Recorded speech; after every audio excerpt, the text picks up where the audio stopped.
कौन कौन से। और वो जो भाई दीपेंद्र आप सब ने कह रहा था बैठ जाओ, वो बैठे ना बैठा आप उन सब ने बिठा दोगे, ये भी जब मैं लड़ा था तब जितना कांग्रेस की बीजेपी की बात हुआ और मेरे ख्याल से जो जेपी वाला जो चुनाव था यो लोकसभा, मेरे ख्याल से इसमें जीतनी होगी। नहीं तो जो स्वरूप था छात्र की जो क्या बोलूं एक अलग तासीर थी, वो कांग्रेस विरोध की थी। लेकिन अब यही गांव इस तरह से पलटा है जिससे मुझे कहने में कोई शक नहीं कि पूरा का पूरा उठाना ही पलट गया। मैं एक बात, ये पक्की नौकरी देने में विश्वास ही नहीं रखते। इनका पता नहीं कौन सी गहरी सोच का हिस्सा है। ये पूरे तंत्र को पंगु बनाना चाहते हैं और जो इनका अपना व्यवस्था है इनकी, ये चाहते हैं कि उस व्यवस्था से हम पूरे तंत्र को काबू कर लें।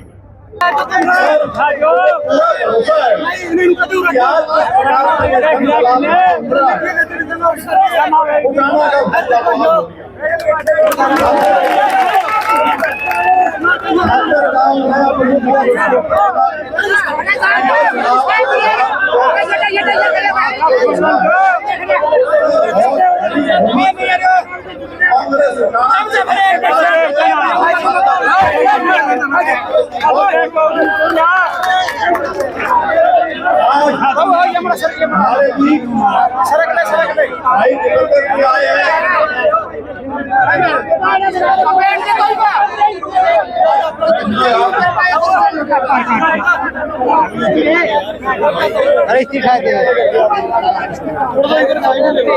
अभी ओके था।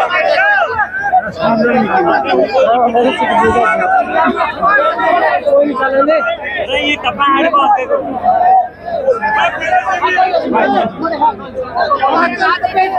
भाई करो यार, हाथ जोड़ो भाई, पैर पकड़ लो यार। 1 मिनट बाद तुम फोन मेरे कैमरे लगा के ले आते हो, बिल्कुल आगे खड़े हो, बराबर में आ जाओ यार।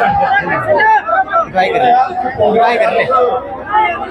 फिर आगे खड़े रहोगे क्या? भर का लोकसभा और एक भर का राज्यसभा सांसद है, और आज आपके बीच में इनको जो प्यार और सम्मान आपने दिया है उसके लिए मैं पूरे उचाना हल्के की ओर से, छात्र गांव से आपका सबका बहुत बहुत धन्यवाद करता हूँ।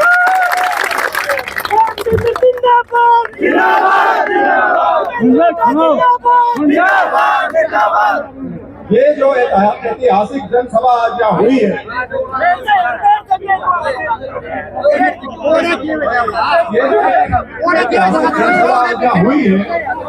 इसके बाद मेरे ख्याल से अटकलबाजी का दौर तो खत्म हो जाना चाहिए, क्योंकि कई लोगों के घर में गलत होंगी। हम भी जिस गांव में जाया करते पहले लोग डराना से शुरू कर दिया करते जी, कमजोर जब कौन सा विकास होता है जो यहाँ बैठा मैंने बता दो, सारा का सारा गांव रोहान सारा यहाँ इकट्ठा हो रहा है। एक हवा है आज के दिन कांग्रेस के पक्ष में, और ये हवा जो है भी आंधी बढ़ती जा रही है, क्योंकि अभी तो 10 दिन है चुनाव के, और जब तक चुनाव के अंतिम छोर पर पहुंचेंगे तब तक तो लोग ये बात करना ही भूल जाएंगे कि मुकाबला किसके साथ, ये भी भूल जाएंगे कि कैंडिडेट कौन कौन से। और वो जो भाई दीपेंद्र आप सब ने कह रहा था बैठ जाओ, वो बैठे ना बैठा आप उन सब ने बिठा दोगे, ये भी बाकी कांग्रेस अपना मैनिफेस्टो लेके आपके बीच आई है। कांग्रेस ने पिछले 10 साल में बहुत संघर्ष किया है, क्योंकि देश में विपक्ष में रहे के साथ हुड्डा जी ने और भूपेंद्र जी और इनके सारे साथियों ने पार्टी को यहाँ पे जोड़ कर रखा, बनाए रखा।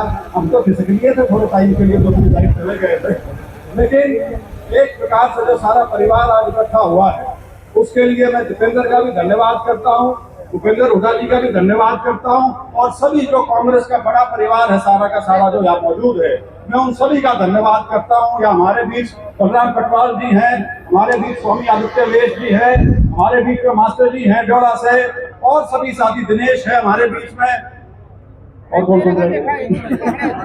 कहिए हैं भाई, हाँ तो ये सारे भाई। और मेरे को तो जो कुछ समय पहले जो पूरी एक छात्र की जो टीम मेरे साथ युवाओं की जुड़ी है, मैं उनका भी बहुत आभारी हूँ, जो इतना आगे आके उन्होंने मेरे साथ कंधे से कंधा मिला के ये सफर शुरू किया। और मुझे पूर्ण विश्वास है जब कांग्रेस की सरकार आएगी तो जिन युवा साथियों की बात मैं कर रहा हूँ, सबसे पहली तरजीह इनको दी जाएगी, क्योंकि आज के दिन जो प्रदेश में सबसे बड़ी मुसीबत है, सबसे बड़ी समस्या है, मेरे हिसाब से वो दो है। एक बेरोजगारी और दूसरा जो पूरा भाईचारे को तोड़ने की कोशिश की जा रही है वो। अब मैं बेरोजगारी पहले नंबर पर कह रहा हूँ, कई भाई कहोंगे तो इसमें किसाना का जिक्र नहीं करा, वो बेरोजगारी से जुड़ा हुआ मामला है सारा का सारा, यार तुम्हें घूम फिर के यही आएगा। खेती आपको पता है, छोटी छोटी जमीनें रह चुकी लोगों के पास, परिवार बढ़ गए, जवान बच्चे रास्ता कहीं और ढूंढते हैं रोजगार का। सरकार ने तो अपने कवाड़ बंद कर दिए। ये बीजेपी की जो सरकार है, ये बड़ा विचित्र प्राणी, ये पक्की नौकरी देने में विश्वास ही नहीं रखते। इनका पता नहीं कौन सी गहरी सोच का हिस्सा है, ये पूरे तंत्र को पंगु बनाना चाहते हैं। और जो इनका अपना व्यवस्था है इनकी, ये चाहते हैं कि उस व्यवस्था से हम पूरे तंत्र को काबू कर लें। आप ये बताइए, 2 लाख रोजगार सरकारी पक्की नौकरियां हरियाणा में वैकेंट पड़ी है, लेकिन भरने का प्रयास नहीं करते। और सिर्फ ये हरियाणा की बात नहीं है, रेलवे की हजारों हजार नौकरियां निकलती हैं, उनके पेपर लीक कराकर रफा दफा कर देते हैं, फिर 2 साल के लिए बात आगे चली जाती है।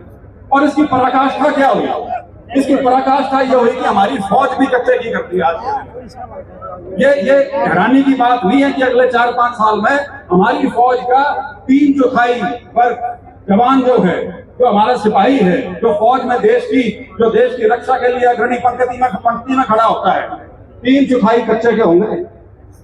3/4, 1/4 होगा जो परमानेंट नौकरी वाला होगा, जिसको पेंशन भी मिलेगी, वो एक्स सर्विसमैन भी कहला होगा, उसको और सुविधाएं भी मिलेगी। और दुर्भाग्यवश यदि उसको शहादत प्राप्त हो जाए, अब इसमें उसको दाएं बाएं मत ले लेना, मैं दुर्भाग्यवश शब्द इसलिए इस्तेमाल कर रहा हूं कि जिनके घर वाला जाता है उनके लिए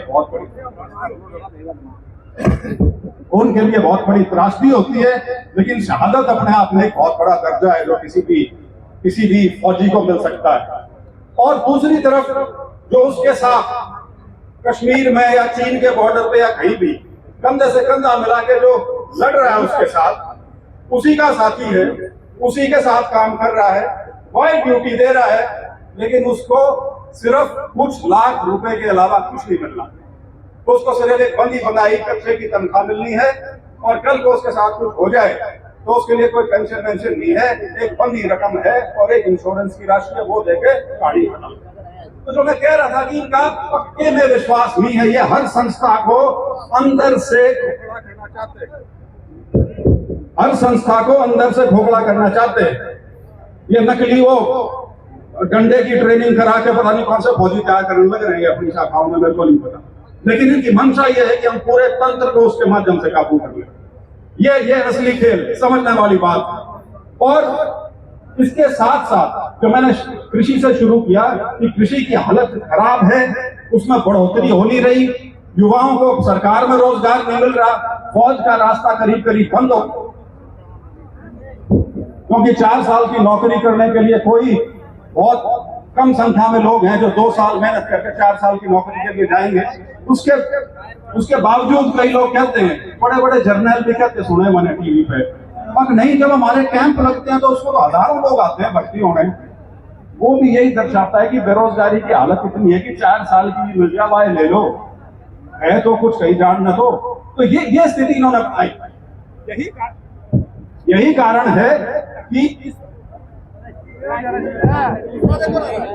ये भाई साइड में अगर खाली नहीं, इसका कंट्रोल किस साइड है? ये खड़े हैं, बैठो, हेलो,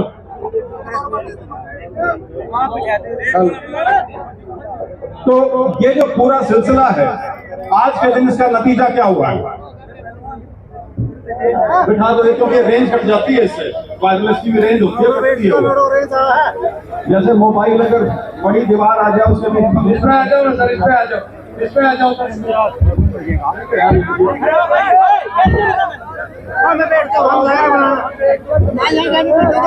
नतीजा ये हुआ है कि ये इलाका जहाँ कुछ साल पहले तक विदेश की ओर पलायन करने का कोई चलन नहीं था, आज बड़ी भारी मात्रा में हमारे कितने युवा हैं। कई गांव तो ऐसे हैं जहां से सैकड़ों बच्चे विदेश की ओर जाने लग रहे हैं, अपने संसाधन अपनी जमीन बेच के जाने लग रहे हैं, और किस रास्ते जाने लग रहे हैं उसकी भी कोई गारंटी नहीं। उसमें आधे टाइम तो धोखा खा के आते हैं, फिर वापस आ जाते हैं, और वहां पे भी जो काम मिलता है वो भी हमको पता है कोई ऐसा काम नहीं है कि इसमें बड़ा कोई, हाँ ठीक है पैसे थोड़े अच्छे मिल जाते हैं, लेकिन ऐसे काम नहीं है जो करना चाहेंगे यदि उनको यहाँ पे वही चॉइस दी जाए। तो इस प्रकार की व्यवस्था बीजेपी ने कर दी है, और ये दीपेंद्र का क्रेडिट है। इन्होंने पार्लियामेंट में सवाल पूछा था जिससे वो सारी पोल पट्टी खुली थी, सरकार ने खुद ही खोली। इनका सवाल था कि ये बताया जाए कि इस समय राज्यवार बेरोजगारी दर क्या है, और उसमें जो खुलासा हुआ, ये पार्लियामेंट की बात कर रहा हूं, सरकार का आंकड़ा था जो पार्लियामेंट के पटल पर रखा गया, और उसमें यह आया कि आज के दिन सबसे ज्यादा बेरोजगारी यदि कहीं है तो वो हरियाणा प्रदेश में। ये उसके बावजूद मैं ताली बजाना की बात करूँ, ये बड़ी दुर्भाग्य की बात है कि एक ऐसा प्रदेश जहाँ के लोग इतने मेहनत कश हैं, ईमानदारी से काम करते हैं, और वहां पे बेरोजगारी का ये आलम है कि पूरे देश में सबसे फालतू हो रही है। और जो मैंने बताया ये कारण है, और ये उसके बावजूद है कि हरियाणा का करीब एक हिस्सा एनसीआर में आता है। एनसीआर जो हमारी राष्ट्रीय राजधानी है दिल्ली, इसके उसमें आता है। उसके बावजूद हमारी जो बेरोजगारी दर है वो पूरे देश में सबसे फालतू है। दूसरा इस मुद्दे पे मैं आना चाहूंगा, वो है बीजेपी का विभाजनकारी एजेंडा।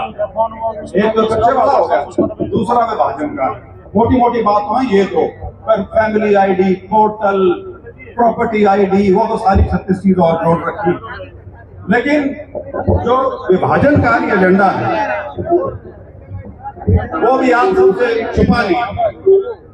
हमारे जहाँ पे इनको मौका मिलता है, जहाँ धर्म का साथ मिलता है, वहाँ धर्म के नाम पे तो विभाजन करते हैं। मैं ये नहीं कहता कि धर्म के नाम पर, जात के नाम पर पहले लोग वोट नहीं मांगा करते हैं, वो तब भी था।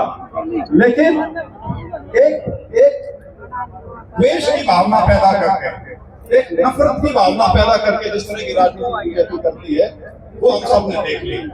मैं तो अंदर से देख के आया, मैं 5.5 साल उन्हीं के साथ था। बहुत जहर है भाई, इतना जहर आदमी अपने घी में रख सके, पी सके, मेरे तो समझ में नहीं आता। क्योंकि जब सगे भाइयों का भी बहुत ज्यादा झगड़ा हो जाए, मरने मारने तक की भी नौबत आ जाए, फिर भी एक दिल में कोई ना कोई कहीं तो कोई, वो कहते हैं ना, मोम का हिस्सा रहता है कहीं ना कहीं। लेकिन इनके कति नहीं, प्योर विशुद्ध राजनीति के तहत समाज को तोड़ने का ये काम करते हैं। हरियाणा में धर्म के नाम पर तो चलाने की कोशिश करी थी मेवात के थ्रू, वहां आगजनी करा के, लेकिन वो हमारे सारे भाइयों ने उस चीज को रोक लिया। लेकिन जात के नाम पर पूरा जोर लग रहा है आज पूरा, कि बांट दो, बिल्कुल हमारा जो भाईचारा है उसको तार तार कर दो।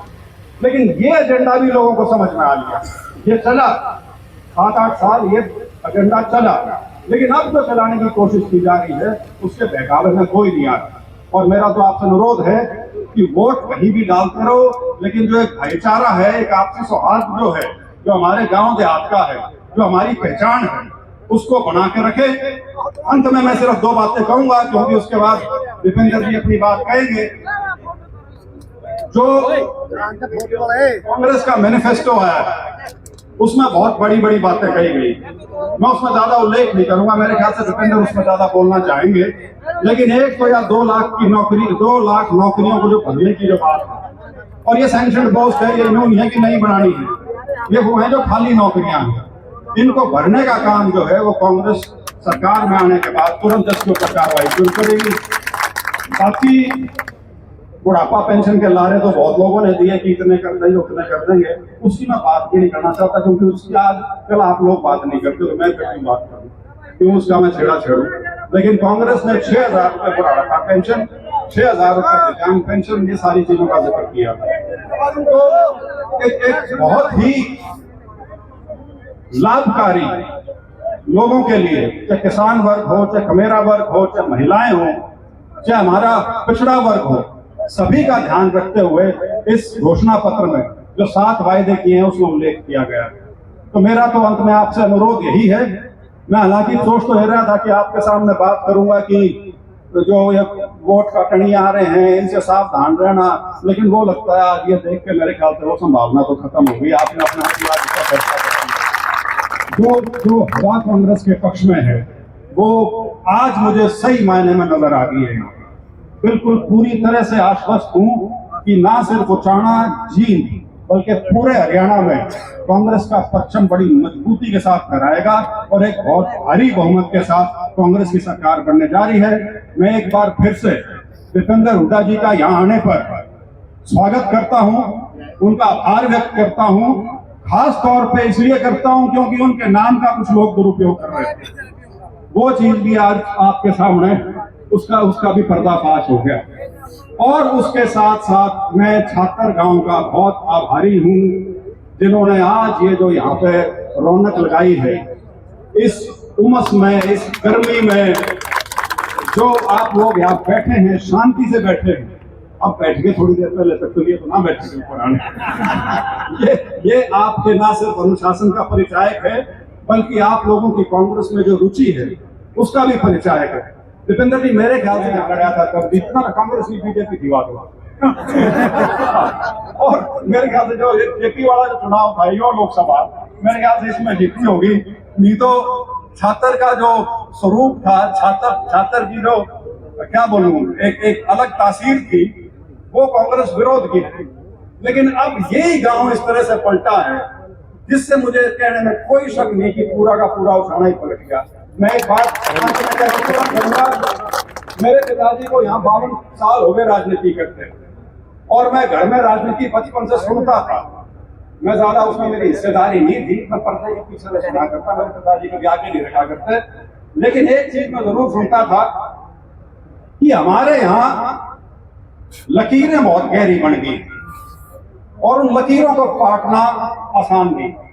लेकिन ये पहला चुनाव ऐसा है जिसमें वो सारी लकीरें ना सिर्फ धूमिल हुई हैं बल्कि मिट गई हैं और एक तरफा माहौल कांग्रेस के पक्ष में आज के दिन इस हल्के में बन गया। तो मैं इसके लिए भाई दीपेंद्र का धन्यवाद करता हूं और सभी गांव वालों का धन्यवाद करता हूं और इस उम्मीद के साथ कि आने वाले समय में दीपेंद्र जी भी बहुत ऊपर जाएंगे, इनके साथ साथ हम भी चढ़ाएंगे सारे के सारे। और जो हमारा जो अपने इलाके का एक जो वजन है वो भी हमें सरकार में देखने को मिलेगा। तो इन्हीं शब्दों के साथ मैं आप सभी का एक बार फिर से बहुत बहुत धन्यवाद, बहुत बहुत आभार। जय हिंद, जय कांग्रेस।